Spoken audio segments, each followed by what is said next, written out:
여러분, 어느 시대나 또 어느 교회나 또 이 땅에 있는 지상 교회들은 그 나름대로의 노력과 애씀에도 불구하고, 열심에도 불구하고 교회들은 늘 한계점과 문제점들이 늘 생겨 왔었습니다. 여러분, 오늘날에도 이러한 교회들의 나아감, 애씀, 수고함에도 불구하고 교회 안에 여러 가지 문제점들이 생기기 시작합니다. 그러한 문제점 때문에 기독교를 개독교라 부르는 것과 같은 아픔과 힘듦이 생기기 시작하고, 그런 것에도 불구하고 많은 목회자들, 성도들의 마음이 다치고 상하여져서 세상적으로 교회가 덕이 되지 못하여 복음을 전파하고 하나님의 나라를 이루어가는 우리들의 애씀과 수고의 문들이 막히는 경우들을 자주 보게 됩니다. 역사 속에 있었던 교회들의 문제점 뒤에는 늘 신학적 오류가 있었고, 자신들만의 고집과 서로 간의 반목과 갈등들로 말미암아 교회 안에서 불법이 일어나기도 하였고 타락의 순간에도 있었음을 우리는 지난 초대교회 이후에 기독교의 성장 과정에서 볼 수 있었습니다. 그러한 미성숙으로 인하여 생긴 결과로 말미암아 교회가 쇠퇴하기도 하고, 그걸로 말미암아 어려운 문제들이 되어 분열이 생기며 가톨릭과 구교와 신교, 가톨릭과 개신교, 그리고 정교 안에서의 여러 가지 종파, 개신교 안에서도 여러 종파와 그리고 그런 갈등들이 생기고 나누어지고 분열이 되었고, 또 그런 것으로 말미암아 그런 것들을 딛어내고 그 교단의 분열과 어려움, 나눠짐들을 이겨내며 새로운 부흥의 계기로 삼아 나가는 경우들도 참 많았습니다. 이러한 교회들의 문제들은 이 문제들을 우리에게 자세히 보여주고 있는 교회가 있는데, 그 교회가 오늘 우리가 성경에서 읽었던 고린도 교회였습니다. 그리고 이 고린도 교회들은 이 가운데에는 여러분, 교회에 많은 문제들이 있었는데 그것은 신앙적 문제, 삶적인 문제, 사회적인 문제, 그리고 관계적인 문제들을 그 문제들을 쭉 보여주고, 그리고 그 문제를 어떻게 하나님 안에서 해결할 것인가, 복음 가운데서 해결할 것인가를 정리해 놓은 책이 바로 오늘 우리가 읽은 고린도 전서와 그리고 후서입니다. 고린도 교회는 세상에 나타날 수 있는 모든 교회의 좀 부족한 점, 부정적인 면들이 그대로 노출된 교회였습니다. 그리스도를 중심으로 복음으로 거듭난 성도들이 모였음에도 불구하고 성령께서 입을 다무지 말고 그 땅에서 아가야 지방에서 복음을 전파하라고 사도 바울에게 이야기해서 성령의 충만함으로 복음을 전하여 고린도 교회가 개척되었고, 많은 고린도 성도들이 하나님 앞에 예수의 이름을 부르고 서 있었음에도 불구하고 여전히 그 교회는 나약함도 많았고 부족함도 가득하였고, 인간의 내면의 누추함과 그리고 참 어두운 면들이 그대로 드러났습니다. 심지어 음란과 부도덕함들도 노출되어서 이방인들에게 고린도 교회가 오히려 조롱거리가 되어지는 상황도 맞이하게 되었었습니다. 그래서 교회라 부르기에 민망했던 모습들이 고린도 교회 여기저기서 사실 드러났던 것이죠. 오늘 우리가 읽은 성경 고린도 전서 15장은 고린도 교회가 직면하고 있었던 여러 가지 문제 중에서 부활을 믿지 않는 사람들로 인하여 생겨진 교회적 갈등과 어려움, 그것으로 인하여 시험 들게 되었던 모습, 신학적인 잘못된 판단으로 인한 그 어려움들을 사도 바울이 정리하며 그것들을 믿음 안에서 예수 그리스도의 복음 안에서 풀어낸 이야기입니다. 헬라의 지성주의의 영향을 받았던 많은 교사들이 예수 그리스도의 부활의 교리를 믿지 못하고 이것은 단순히 상징적인 것이야 라고 해석하면서 교회가 큰 혼란에 빠졌습니다. 그럼 지금도요, 가톨릭 스페인에 있는 콜레히오 같은 교회들에 가서 종교 과목을 가보면 카톨릭임에도 불구하고 혹은 개신교 교단에서 세워진 학교임에도 불구하고 여전히 홍해를 갈랐던 것은 하나님이 이루신 기적의 모습이 아니라 그냥 그들이 전해져 내려오는 전승과 같은 전설이라 얘기합니다. 죽은 나사로를 살린 것 그냥 그랬을 것이다 라고 추측하는 것이지, 실제로 어떻게 죽은 자를 살릴 수 있냐며 여전히 교회를 다니면서 종파와 교단을 떠나서 그냥 전설의 하나 전해져 내려오는 그런 이야기 중에 하나라고 해석하는 경우가 참 많습니다. 오늘 고린도 교회도 예수님께서 죽은 지 3일 만에 부활하셨던 그 부활의 문제는 그래 이것은 그냥 하나님을 믿는 상징성으로 우리가 믿는 하나의 교리일 뿐이지 어떻게 죽은 자가 다시 살아날 수 있어? 라는 헬레니즘의 영향을 받은 사람들로 인하여 고린도 교회는 매우 혼란을 겪게 되었습니다.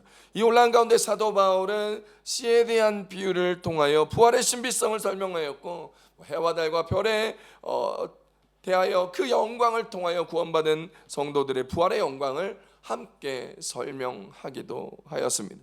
사도 바울은 영적인 사실에 대한 인간 지식의 한계를 지적하고 그 인간 지식의 한계에 대하여 영적 세계의 비밀을 풀어서 설명하며 이해시키려 하였고 이는 오직 하나님의 성령께서 말씀으로만 이해시킬 수 있는 차원의 문제라고 설명하고 있는 것입니다. 자, 그러면 오늘 우리가 읽었던 고린도전서 15장 첫 번째는 어떻게 시작할까요? 우리가 읽었던 15장 1절로 2절의 말씀은 이렇게 우리 가운데 부활에 대하여 설명하며 시작합니다. 시작. 형제들아 내가 너희에게 전한 복음을 너희에게 알게 하노니 이는 너희가 받은 것이요 또 그 가운데 선 것이라. 너희가 만일 내가 전한 그 말을 굳게 지키고 헛되이 믿지 아니하였으면 그로 말미암아 구원을 받으리라. 아멘. 여러분 이 말씀이 무슨 말이냐면 여러분 고린도전서 15장은 부활에 대한 이야기를 설명하고 있는 장인데 이 부활에 대한 이야기를 설명하면서 사도 바울이 고린도 교회 성도들에게 전한 복음, 내가 너희들에게 전한 복음을 잘 받고 복음 가운데 잘 서 있어서 복음의 말씀을 굳게 지키고 제대로 믿기만 하면 너희가 구원을 얻을 것이다 라고 이야기하는 아주 강력한 얘기입니다. 하나님께서 나에게 말씀하셨던 그 복음을 너희에게 전한 그것을 그대로 잘 받고 복음 가운데 서 있는 것, 그 말씀을 굳게 지켜나가고 순종하는 것, 그것이 제대로 믿는 믿음이라면 너희들은 구원을 얻어 하나님의 나라에 함께 서 있을 것이라는 것입니다. 그리고 예수님께서는 이 구원을 위하여 너희들을 위하여 성경대로 죽으시고 성경대로 다시 살아나심을 우리에게 정확하게 말씀해 주면서 이것이 복음이다라고 선포하고 있는 것이죠. 고린도전서 15장 3절로 4절입니다. 시작. 내가 받은 것을 먼저 너희에게 전하였노니 이는 성경대로 그리스도께서 우리 죄를 위하여 죽으시고 장사 지낸 바 되셨다가 성경대로 사흘 만에 다시 살아나사. 아멘. 사도 바울이 전한 이 복음, 내가 하나님께 받은 이 복음을 너희에게 전하고, 그런데 이 복음은 뭐냐 하면 성경대로 예수님께서 우리의 죄를 위하여 죽으신 것, 성경대로 3일 만에 죽으시고 장사 지내신 다음에 3일 만에 살아나신 성경대로의 그 일들이 우리 가운데 일어났다. 이것이 내가 너희에게 전한 복음이니 이것을 믿고 굳게 지키면 너희가 구원을 얻게 될 것이다. 할렐루야. 이것이 강력한 복음의 메시지입니다. 자, 그렇다면 오늘 여러분 이것들을 다 믿으십니까? 여러분 주님께서 성경대로 우리의 죄를 위하여 죽으시고 성경대로 장사 지낸 바 3일 만에 살아나신 것을 믿으십니까? 여러분 그렇다면 아멘 하신 분들에게 오늘 구원의 은혜와 영광이 임하여 줄 줄 믿습니다. 부활의 하나님을, 부활의 예수님을 믿는 우리에게 그 예수님의 부활의 복음을 믿고 그 부활로 우리도 부활할 것임을 믿는 믿음의 사람들은 어떤 모습일까요? 그들의 모습은 어떤 모습일까요? 첫 번째입니다. 다시 살아나고 변화되는 인생이 믿는 사람들의 모습이다라는 것입니다. 따라합시다. 다시 살아나고 변화되는 인생이 믿는 사람들의 모습입니다. 오늘 고린도전서 15장 52절 읽어봅니다. 시작. 나팔 소리가 나매 죽은 자들이 썩지 아니할 것으로 다시 살아나고 우리도 변화되리라. 아멘. 우리가 믿는 예수 그리스도는요 하나님의 주권적인 계획대로 죽으셨습니다. 하나님의 주권적인 계획, 하나님의 계획, 그분의 플랜 안에서 죽으신 것이고 그분의 플랜 안에서 다시 살아나시고 부활하신 것입니다. 그래서 성경은 예수님이 하나님의 말씀대로 하나님께서 적어 놓으신 성경에 기록된 그대로 죽으시고 성경대로 말씀에 기록된 대로 다시 살아나셨다는 것을 우리 가운데 강조하며 말씀하십니다. 이것을 쉬운 성경으로 다시 한번 고린도전서 15장 3절로 4절을 쉬운 성경으로 읽어보겠습니다. 조금 전에 읽었던 건데 쉬운 성경으로 읽어봅니다. 시작. 내가 받은 가장 중요한 것을 여러분에게 전해 주었습니다. 그 뒤에 1번 뒤에 있어요. 다시 읽어봅니다. 시작. 제가 읽어드릴게요. 내가 받은 가장 중요한 것을 여러분에게 전해 주었습니다. 그리스도께서 성경에 기록된 대로 우리 죄를 위해 죽으신 것과 장사 지낸 바 되었다가 성경에 기록된 대로 3일 만에 다시 살아나셨다는 것과 아멘.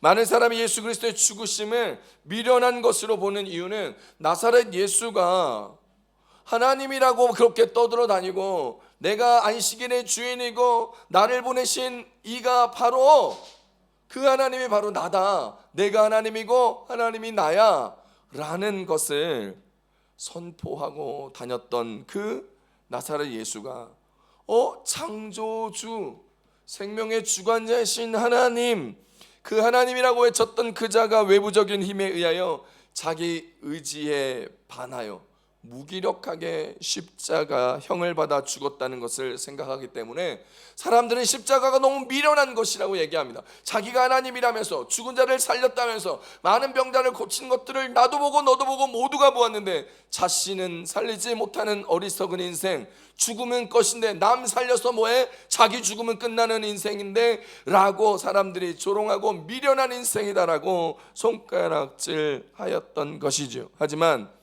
만일 예수 그리스도의 죽으심이 그냥 무기력하게 죽을 수밖에 없어 죽었던 것이 아니라 하나님이 태초부터 뜻하신 계획을 철저하게 자발적인 의지로 순종하였다면, 예수님께서 하나님께서 태초부터 세우셨던 그 인류 구원의 계획 가운데 스스로가 순종하여 그 길을 걸어가신 것이었다면 어땠을까요? 사람들은 그러면 무엇이라고 말했을까요? 예수께서 십자가에 달려 돌아가시기 약 700여 년 전에 하나님은 그리스도가 우리의 허물 때문에 찔리고 그리스도가 우리의 죄악 때문에 상할 것이며 그리스도가 우리의 평안을 위하여 징계를 받고 그리스도가 우리의 남을 위하여 채찍에 맞을 것이라고 700년 전에 선지자 이사야를 통하여 말씀하여 주셨습니다. 이사야서 53장 5절입니다. 함께 봅니다. 시작.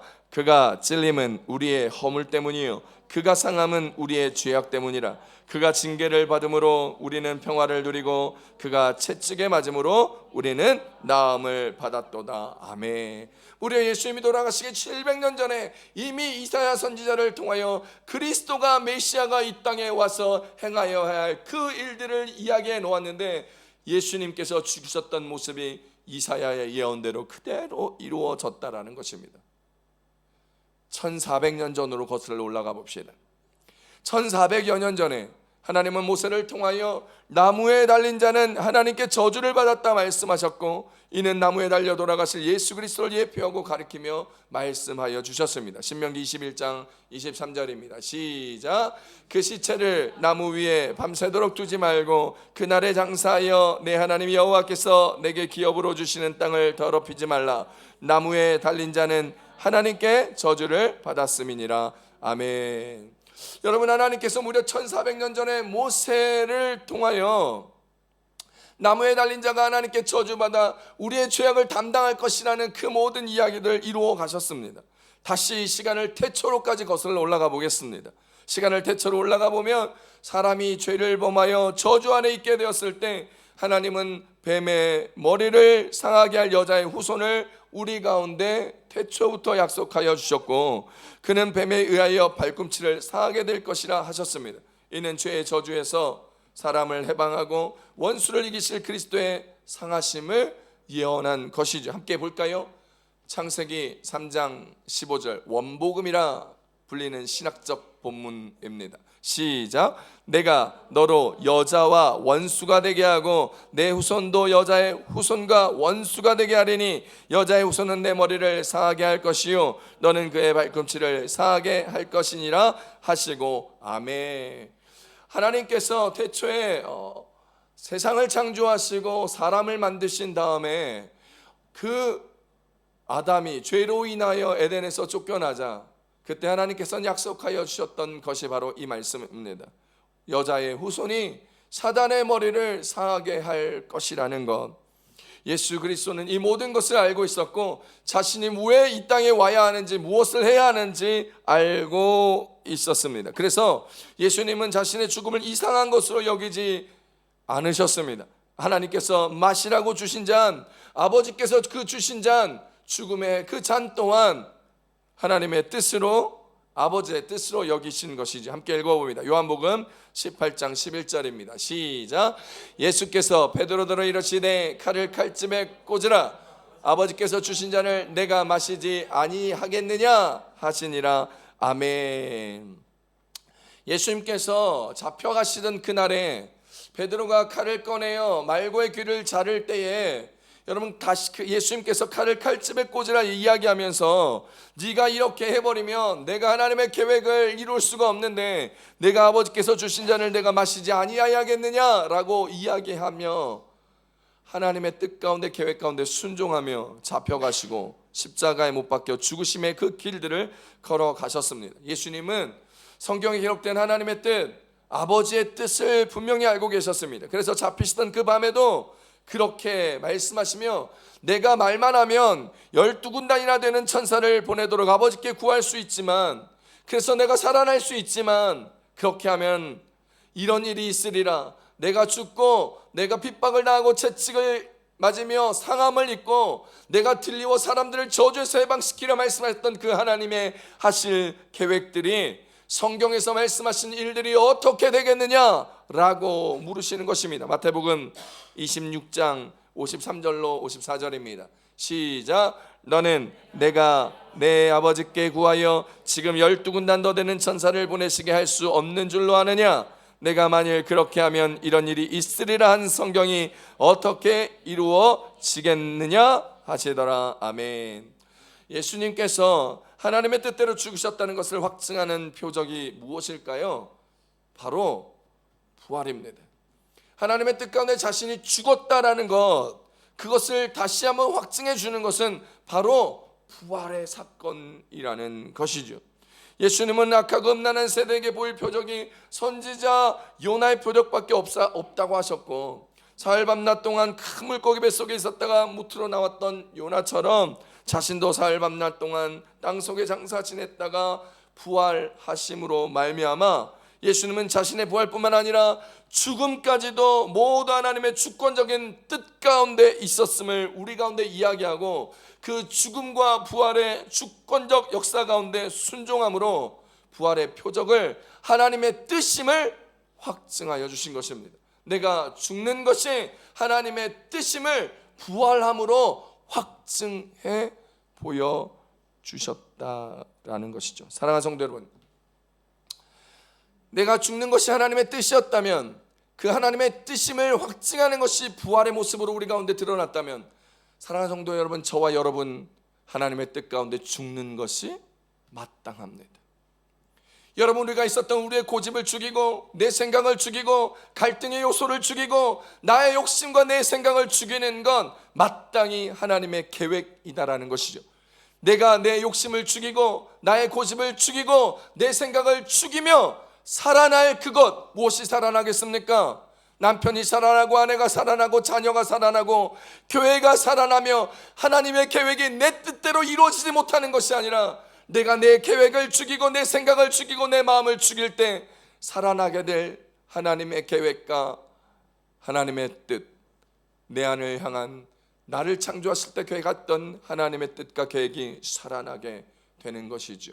이것이 세례 요한이 얘기했던 나는 죽어야겠고 그분만이 흥하여 저리라 하는 이야기의 핵심입니다. 사랑하는 성도 여러분, 오늘 우리가 죽어야 하나님의 뜻이 무엇인지 명확히 알 수 있고, 그렇게 우리의 생각이 죽고 우리의 마음이 죽고 우리의 모습이 죽고 우리의 행동이 죽고 우리의 고집이 죽고 우리의 아집이 죽고 나의 계획이 죽어야 하나님의 생각이 살아나며 하나님의 뜻이 살아나며 하나님의 계획이 우리 안에서 살아나며 날 향한 아버지의 뜻과 계획이 이루어짐을 믿으시게 되기를 우리 주 예수님의 이름으로 축복합니다.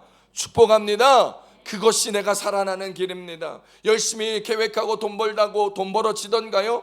내가 열심히 주식 산다고 하나님이 세상에 전쟁 한 방 일으키면 주식 떨어지고 기름 떨어지고 집값 폭락하고 열심히 애쓰고 수고하고 통밥 굴려봤자 되지 않는 것 우리는 너무나 잘 알면서도 여전히 내가 돈을 벌려 하고 여전히 내가 통제하려 하고 여전히 내가 무엇의 주관자가 되어야 한다는 생각을 가지고 계시다면 오늘 그 마음을 죽여내시는, 그래서 오늘 성경의 말씀처럼 믿는 사람의 모습 다시 살아나고 변화되는 인생이 되기를 우리 주 예수님의 이름으로 축복합니다. 축복합니다. 예수님도 자기의 부활이 하나님의 뜻대로 된 것임을 확실히 하셨습니다. 그래서 부활하신 후에 엠마오로 가던 제자들에게 그리스도가 고난을 받고 자기 영광에 들어가는 것이 마땅하시며 모세와 모든 선지자들의 글로 시작하여 하나하나 설명해 주는 사건을 우리는 봅니다. 누가복음 24장 25절로 27절입니다. 시작. 이르시되 미련하고 선지자들이 말한 모든 것을 마음에 더디 믿는 자들이여, 그리스도가 이런 고난을 받고 자기의 영광에 들어가야 할 것이 아니냐 하고 이에 모세와 모든 선지자의 글로 시작하여 모든 성경에 쓴 바 자기에 관한 것을 자세히 설명하시니라. 아멘. 내가 죽고 부활하는 모든 것이 하나님의 뜻에 있음을 고백하고 가르치는 예수 그리스도. 여러분, 성경 속에서 예수님의 고난과 제3일의 죽은 자 가운데에서 다시 살아날 것이 낱낱이 기록되어져 있고 우리는 그것들을 봅니다. 그리스도의 부활은 그분을 위하여 그리고 그분에 대하여 성경에 기록된 모든 것을 이루신 참 그리스도임을 확증하는 표현이었습니다. 사랑하는 성도 여러분, 예수님 하나님의 뜻에 따라 그분의 계획대로 죽으시고 부활하셨습니다. 그렇다면 부활을 믿는 우리에게는 하나님을 믿는, 하나님의 창조를 믿는 그 처음의 믿음도 중요하지만 부활을 믿는 그 우리의 신앙의 마지막 믿음도 매우 중요하다는 것입니다. 창조의 시작만큼 부활의 마지막도 우리에게는 매우 중요한 믿음입니다. 옛말에 끝이 좋아야 다 좋다라는 말이 있습니다. 하나님을 믿고 예수님 앞에 신앙생활하지만 내가 하나님의 자녀임에 하나님이 나를 향한 계획을 이루심을 믿지 못하고 부활을 믿지 못한다면 우리는 마지막에 하나님의 나를 함께 참여할 수가 없는 것이죠. 신앙생활은 마라톤과 같다 하였습니다. 믿음의 경주를 끝까지 경주하여 골인하여야 진정한 승리자가 되는 것처럼 여러분, 그 승자가 누릴 것이 바로 우리에게 구원임을 믿으시길 바랍니다. 여러분, 그 구원을 얻는 것, 그 구원에 합당한 삶을 살아내는 것, 그 믿음이 바로 믿는 자들의 모습이어야 합니다. 욥기서 8장 7절은 우리 가운데 이렇게 얘기합니다. 내 시작은 시작. 내 시작은 미약하였으나 내 나중은 심히 장대하리라. 아멘. 욥기서의 말씀처럼 욥은 갖은 고난과 어려움들과 시련들이 있었지만 이를 이겨내고 하나님 앞에 회개하였을 때 하나님이 욥의 말년에 큰 축복하여 좋은 결실을 맺게 하였습니다. 그래서 시작은 미약하였지만 나중은 장대하리라는 이 고백을 할 수 있게 되었던 것입니다. 우리의 시작은 모두가 미약하였습니다. 우리가 금수저, 다이아몬드 수저 물고 계시면 혹시 계신가요? 없었습니다. 세상에서 볼 때도 미약하였고 우리는 늘 죄인 가운데 살아갔기 때문에 늘 미약하였습니다. 하지만 우리의 중간은 하나님을 믿는 믿음으로 함께하였고 그 믿음으로 구원을 얻게 되었고 부활의 신앙을 통하여 이 땅 가운데 살아가게 된다면 오늘 우리는 다시 살아나 변화되는 인생이 될 줄 믿으시기를 바랍니다. 사울은 처음에는 하나님께 기름 부은 자로 왕이 되었습니다. 하지만 그는 교만해져서 하나님 앞에 불순종하게 되었고 하나님의 말씀을 따르지 않아 심판 가운데 있어 사울과 그의 자식들은 비참한 최후를 얻게 되었습니다. 우리도 주의 일을 열심히 한다고 하면서 애쓰고 교회를 다니다가 마지막에 음란에 넘어지고 타락에 넘어지고 욕심에 넘어지고 탐욕 가운데 쓰러져 버릴 때가 많습니다. 그래서 믿음의 경주를 실패하는 목회자들이나 성도들을 참 많이 보게 됩니다. 여러분, 사울과 같은 인생으로 살아가지 마십시오. 부족하였지만, 처음에는 좀 부족하였지만 끝까지 하나님을 의지하고 성장하며 주님이 기뻐하시는 그리스도인으로 자라나시사 살아나는 인생, 변화되는 인생, 주의 축복을 누리는 인생 다 되시기를 우리 주 예수님의 이름으로 축복합니다. 축복합니다. 그래서 우리는 처음에 부족하였지만 하나님을 의지하고 살아 축복된 삶을 살았다 고백할 수 있고 인생의 결론을 맺어 나아가는 저와 여러분의 모습들이 다 되기를 바랍니다. 특별히 기독교를 믿는 사람들은 죽음 이후에 천국과 지옥이라는 길이 분명히 우리 가운데 있음을 기억해야 합니다. 하나님을 믿고 천국 가야 합니다. 그러려면 부활하신 예수 그리스도를 믿는 믿음, 부활의 은혜로 주와 동행하며 하나님의 나라에 함께 서게 될 그 믿음을 가지고 오늘 예수님 단단히 붙잡고 살아가실 수 있기를 축복합니다. 그러니 부활신앙을 믿고 다시 살아가는 인생, 부활신앙을 통하여 인생의 변화가 되어 내 삶의 기준이 아니라 내가 죽고 하나님이 사는 인생, 내 계획이 죽고 하나님의 계획이 내 인생에서 이루어지는 인생, 내 욕심이 죽고 하나님의 충만함과 누리게 하심을 경험하는 인생들 다 되는 우리 교회 성도들 되시기를 우리 주 예수님의 이름으로 축복합니다. 축복합니다. 오늘 말씀해 주시는 두 번째 은혜는 사망을 삼키고 이기는 인생이 믿는 사람들의 모습이다라는 것입니다. 따라합시다. 사망을 삼키고 이기는 인생이 믿는 사람들의 모습입니다. 오늘 말씀 고린도전서 15장 54절 읽어봅니다. 시작. 이 썩을 것이 썩지 아니함을 입고 이 죽을 것이 죽지 아니함을 입을 때에는 사망을 삼키고 이기리라고 기록된 말씀이 이루어지리라. 아멘. 사도 바울은 부활을 믿지 않는 고린도 교회 성도들에게 부활이 하나님의 계획임을 말씀하였습니다. 그리고 이것이 실제 일어난 역사적이고 신앙적인 사실임을 증명하였습니다. 그러면서 우리가 사망을 삼키고 이기는 인생이 될 것이라 우리 가운데 이야기하며 확신을 주죠. 그 승리를 확신하는 근거는 바로 구약의 예언에 있기 때문입니다. 이사야서 25장 8절입니다. 시작. 사망을 영원히 멸하실 것이라 주 여호와께서 모든 얼굴에서 눈물을 씻기시며 자기 백성의 수치를 온 천하에서 제하시리라. 여호와께서 이같이 말씀하셨느니라. 아멘. 이사야의 예언을 통하여 하나님은 사망을 영원히 멸하실 것이라 이야기하며 그때가 되면 우리에게 모든 수치를 제하시며 눈물을 씻기시며 주와 함께 동행할 것이라 말씀하였습니다. 또한 호세아 선지자의 말을 인용하여서 부활을 믿는 우리들에게 예수 그리스도로 말미암아 사망의 권세에서 속량되고 자유하게 된다 선포하였습니다. 호세아서 13장 14절입니다. 시작.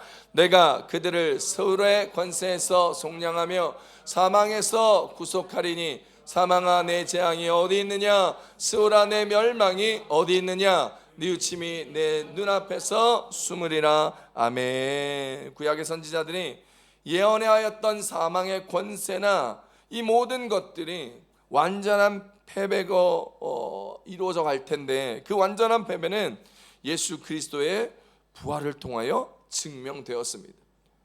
예수 그리스도의 부활을 통하여 사단의 머리를 짓밟는 일들이 일어났고 죄악에서 벗어나고 사망의 권세를 깨트리며 자유케 되는 일들을 우리는 보았고 경험하였고 누리고 있는 것입니다.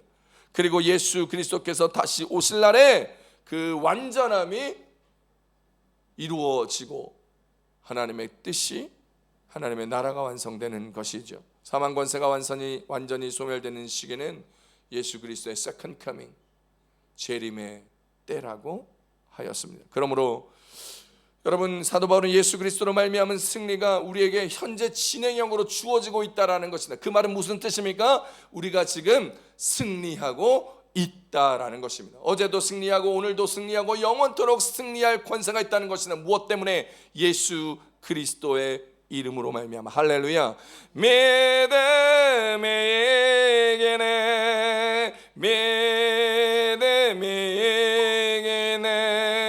주 예수를 믿음이 온 세상이 이기네. 할렐루야. 우리가 예수 그리스도의 부활을 믿는다면 이기고 승리하는 것입니다. 사망 권세 깨뜨리고 죄의 속량에서 벗어나 자유함을 누리게 될 때 사망을 삼키고 이기는 인생이 되는 것입니다. 할렐루야. 그 인생은 나중이 아니에요. 지금 right now 여러분의 삶의 순간순간, 결정의 순간순간, 걸어감의 걸음걸음마다 예수 그리스도의 부활의 은혜와 능력으로 여러분의 인생이 승리케 되고 여러분이 mejor que antes, 이전보다 더 나은 인생으로 살아갈 수밖에 없는 하나님께서 미리 만들어 놓으신 계획 가운데 살아가고 계심을 믿으시게 되기를 우리 주 예수님의 이름으로 축복합니다. 축복합니다. 여러분, 그것이 바로 주님이 오실 그때 완전하게 이루어지지만 오늘 우리가 누려야 할 부활 승리라는 것입니다. 그러므로 우리가 누려야 할 그 부활 승리로 말미암아 감사하는 인생을 살아가십시오. 여러분, 사망을 물리치는 생명의 권세를 얻으며 승리의 권세 속에서 오늘 우리가 살아갈 때 우리는 날마다 감사할 수 있는 것입니다. 돈을 한 푼 더 벌어서가 아니라, 이전보다 더 나은 직장으로 승진하고 옮겨가서가 아니라, 좋은 자동차를 사고 좋은 집을 사서 감사는 싸구려 감사가 아니라, 오늘도 승리하며 오늘 나의 스텝에 주님이 동행하여 주셔서 모든 순간마다 이겨내고 죄의 유혹, 물질의 유혹, 탐욕의 유혹, 음란의 유혹, 어려움의 모든 일들을 이겨나고 나아가는 것, 승리하며 살아가는 것, 그것이 오늘 주님이 주신 승리의 모습이라는 사실을 기억할 수 있기를 축복합니다. 축복합니다. 이 부활 승리를 확신하는 삶을 살아가게 될 때에 우리는 견실하며 흔들리지 않고 항상 주의 일에 더욱 힘쓰는 삶을 살아가므로 우리의 부활 신앙과 믿음의 승리가 내 인생에서 증명되는 것입니다. 말씀의 능력을 확신하며 날마다 나의 죄에 대하여 죽고 다시 사는 삶이 이루어질 때 주님의 일을 감사와 확신 속에서 흔들림 없이 감당할 수 있는 것입니다. 그것이 오늘 우리가 부활을 믿는 우리들이 가져야 할 믿는 자들의 모습이다라고 성경은 결론적으로 우리 가운데 말씀합니다. 결론의 말씀이 58절에 나와 있지요. 함께 58절 읽어봅니다. 시작. 그러므로 내 사랑하는 형제들아, 견실하며 흔들리지 말고 항상 주의 일에 더욱 힘쓰는 자들이 되라. 이는 너희 수고가 주 안에서 헛되지 않은 줄을 알미라. 아멘. 죽은 자의 부활과 최후 승리를 믿는 자들이 가장 힘써 믿는 자들이 가장 힘써서 해야 할 그 일들이 무엇일까요? 믿음을 더욱 견실하게 하고 흔들리지 않는 믿음을 갖는 것, 그리고 항상 주의 일에 힘쓰는 사람이 되어야 하는 것, 그것이라고 성경은 오늘 우리 가운데 말씀하고 계십니다. 예수 그리스도의 십자가와 부활의 복음을 믿는 자들은 최후에 승리하는 자들입니다. 그러므로 저와 여러분은 최후에 승리하는 죄들이라는 사실을 기억하시기를 바랍니다. 그러므로 믿음이 견고하게 서서 흔들리지 말아야 하고 더욱더 복음의 진리 가운데서 믿음의 뿌리를 견고하게 박아야 하는 거예요. 오늘 처음에 읽었던 고린도전서 15장 1절 2절 말씀, 한 번 더 우리가 이 말씀을 지금까지 쭉 제가 전했던 이 말씀을 기억하면서 다시 한번 읽어보면 완전 다른 느낌일 겁니다. 한번 읽어봅니다. 시작. 형제들아, 내가 너희에게 전한 복음을 너희에게 알게 하노니 이는 너희가 받은 것이요 또 그 가운데 선 것이라. 너희가 만일 내가 전한 그 말을 굳게 지키고 헛되이 믿지 아니하였으면 그로 말미암아 구원을 받으리라. 아멘. 내가 죄로 말미암아 죽고 부활의 최후 승리를 믿으며 살아가게 될 때에 그 복음을 믿고 굳건히 지키며 살아냈던 인생, 그 인생이 구원을 얻게 되리라는 15장 부활에 대한 설명의 첫 절에서 오늘 우리는 깨달아야 합니다. 복음은 여러분이 생각하는 것처럼 어렵거나 예수 그리스도의 부활이 나와 상관없는 것이 아니라는 사실입니다. 오늘 예수의 부활이 나의 부활로 인정되지 아니한다면, 오늘 그 부활이 나와 함께하지 않는다면 오늘 내 삶이 하나님의 뜻 가운데 계획 가운데 있음을 확증하지 못하는 인생과 같습니다. 복음은 단순한 것입니다. 그러나 절대 변하지 않는 불변의 진리입니다. 세상의 어떤 철학과 합리적인 이론에 결코 속아서는 안 됩니다. 고린도 교회는 부활이 없다라고 얘기하는 이단 사상가들과 영지주의에 속아 교회가 갈등하고 어려움이 있었습니다. 살다 보면 모든 교회는 어려움이 생기고 모든 시각의 차이, 가치관의 차이 때문에 교회는 갈등과 반목이 생길 수도 있습니다. 하지만 우리가 오늘 온전한 믿음으로 살아가는 삶을 살아가게 될 때, 죽은 자 가운데서 다시 살아나신 예수 그리스도의 부활신앙을 믿게 될 때에 우리는 견고하고 흔들리지 아니하며 항상 주의 일에 힘쓰는 인생과 믿음으로 살아갈 수 있다라는 사실을 기억하여야 합니다. 가랑비에 옷 젖는다는 말이 있습니다. 불평, 불만, 원망하고 다른 것에 대하여 이야기하는 것에 자꾸 내 귀를 노출하지 말고 함께 하지 마십시오. 그러다 가랑비에 옷 젖던 내 신앙이 젖어 무너지고 쓰러지며 부활의 신앙이 무너지며 견고한 믿음이 넘어지고 결국 사단의 앞잡이에 노릇을 하게 되는 경우들이 참 많다는 사실 우리는 늘 알고 있습니다. 나도 모르게 미혹돼 버리는 우리의 마음, 나도 모르게 귀 기울여 버리고 많은 불평과 원망 속에서 우리는 다시 한번 믿음을 굳게 지키며 하나님 앞에 견실한 믿음을 세워가야 합니다.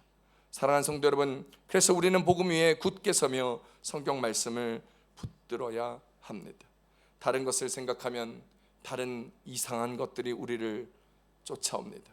이단의 사설들이, 악마의 속삭임들이, 사단의 유혹들이 우리를 쫓아옵니다.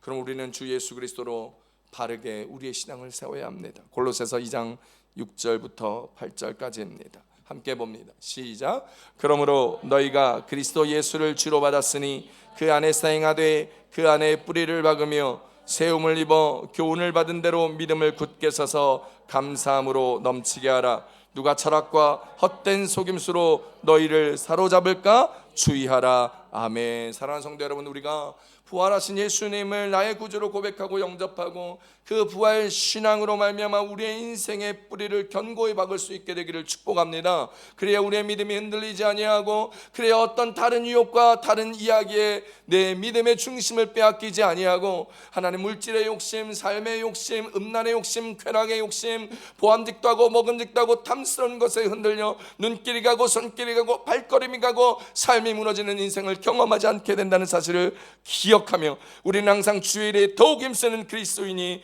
되어야 한다는 사실을 알기를 바랍니다. 남은 것은 있어도 여러분, 우리 안에 하나님께서 주시는 그 충만한 것들을 애쓰고 수고하며 주님 앞에 나아가야 합니다. 주 안에서 하는 수고만이 헛되지 않은 것입니다. 주 안에서 하는 수고가 아닌 것들은 다 속상한 일이 생길 때 원망이 되고 후회가 되고 그때 괜히 그랬어 라는 자책이 되는 삶이라는 것을 기억하시고 오직 주님의 은혜 가운데 살아가십시오. 바울은 먹든지 마시든지 하나님의 영광을 위하여 하라 하였습니다. 그러니 여러분이 하는 모든 일은 하나님의 영광의 일이며 주님의 일이라는 사실을 기억하십시오. 우리가 예수님을 모시게 되면 우리가 하는 모든 삶이 주님의 것이고 우리가 하는 모든 행위는 주의 영광을 위한 행위여야 한다는 사실을 반드시 기억하십시오. 우리가 예수 그리스도 안에 있으면 우리는 새로운 피조물이라 하였습니다. 주님께서 내 삶의 주인이 되는 것이며 나의 모든 것은 주님의 것이고 내 일은 주님의 일이고 주님의 일 또한 나의 일이 되어 나라는 존재 자체가 주님의 소유된 백성의 삶으로 살아가게 된다는 것들을 꼭 기억하며 주 안에서 온전하고 복된 일들을 감당해 나갈 수 있게 되기를 우리 주 예수님의 이름으로 축복합니다. 축복합니다. 오늘부터 주일 오후 예배를 드립니다. 기존 성도들의 양육과 제자 훈련을 위해서 만든 시간입니다. 교회 주일날 한 번 오는데 여러 가지 일 때문에 바쁘고 주중에 여러분의 삶들 때문에 양육이 안 되고 제자 훈련이 안 돼 교회에 여러 가지 어려움들이 생기기 시작했습니다. 해야 할 일들이 막히기 시작하고 함께 해야 할 일들을 함께 하지 못하면서 몇 명의 사람들에게 힘이 들고 로딩이 되어 어려움과 지침을 통하여 교회에 균열이 생기고 흔들림이 생기기 시작하는 것을 우리는 기억해야 합니다. 함께 기도하고 함께 섬기며 살아가려면 주님이 나의 모든 것됨을 기억하며 여러분이 섬기는 교회가 예수 그리스도의 몸된 교회 공동체며 천국의 모형체임을 기억하며 오늘 우리는 주님 앞에 다시 서야 합니다. 제자훈련과 양육 모임을 위하여 여러분 온 마음을 다 바쳐 섬기셔야 합니다. 교회가 가장 큰 문제가 될 때는 많은 사람들이 교회를 방관할 때입니다. 방관자처럼 방관하고 구경자처럼 구경하게 될 때 교회는 어려움을 당하고 신앙의 위기는 찾아오며 모임을 하는 것을 피하기를 좋아하는 사람들로 인하여 교회는 점점 예배 중심주의 종교 소비 공동체가 되며 결국 예배가 아니게 되어져 가는 모습으로 전락하게 되어 여러분 우리가 많이 보는 것처럼 수많은 붕괴하였던 교회가 디스코테카로 팔리고 술집으로 팔리는 모습을 제가 영국 가서 본 것처럼 오늘 우리도 눈으로 보게 되는 일들이 있다는 것입니다. 사랑하는 성도 여러분, 지금 우리의 위기 상황입니다. 교회적으로도 여러분의 상황에서도 위기 상황임을 기억해야 합니다. 우리의 신앙이 그다지 위험 상황이라고 생각하지 않는다면 오늘 여러분은 하나님의 은혜 가운데 있는 것이 아니라 내 삶의 은혜에 내가 살아가고 있는 것이라는 것을 보셔야 합니다. 신앙을 레벨업 시키고 교회를 레벨업 시켜야 할 때입니다. 그것은 부활하신 예수 그리스도의 온전한 신앙만이 우리를 세우고 레벨업 할 수 있고 그 가운데 달려나간 우리의 모습으로 말미암아 하나님의 공동체는 이루어질 수 있다는 사실을 기억하며 오늘 주님의 일에 더욱더 힘쓰는 자가 되고 주 예수 그리스도의 제자가 되며 온전하게 성숙하고 양육되어서 하나님의 장성한 분량에 이루어 하나님의 나라를 함께 이루어갈 수 있는 마리아 순복음교회 우리 교회 모든 공동체가 다 될 수 있기를 우리 주 예수님의 이름으로 축복합니다. 앞으로 흔들리지 않는 복음의 진리 위에 굳게 서서 더욱 주님의 일 가운데 나아가며 그 일들을 함께 믿으며 수고하고 애쓰는 우리 교회 공동체 모두가 다 될 수 있기를 우리 예수님의 축복합니다. 축복합니다.